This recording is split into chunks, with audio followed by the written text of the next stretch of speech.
नाशिकमध्ये आले होते, अटल सेतूचं उद्घाटन केलं, पण त्याच्यात अटलजींचा फोटो कुठे होता? आता सुद्धा मला थोडी चिंता आहे की राम मंदिरात रामाची मूर्ती असेल ना बाबा. श्रेयवादाची लढाई नाही म्हणजे सांगता येत नाही कोणाची मूर्ती लावू शकतील, कारण काल अटल सेतू, नाव अटल सेतू, पण अटलजींचा फोटोच नाही. त्याच्यामुळे राम मंदिराचं निर्माण करताना निदान एवढी कृपा करा की त्या मंदिरात स्वतःची नव्हे तर प्रभू रामचंद्राची मूर्ती लावा.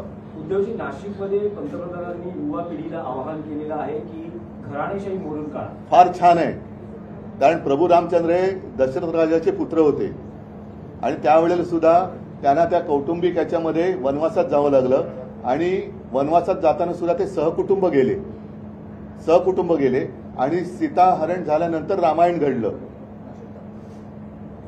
आणि महत्वाचा मुद्दा आज मी जिथे चाललेलो आहे तो कल्याण लोकसभा आहे, त्याच्यामध्ये गद्दारांची जी घराणेशाही आहे त्याच्याबद्दल प्रधानमंत्री बोललेच नाहीत. ती घराणेशाही चालते का? म्हणजे गद्दार असतील ते लोकप्रिय आणि त्यांची घराणेशाही त्यांना प्राणप्रिय. तर लोकशाही मराठी ऐका, पहा, जागरूक रहा.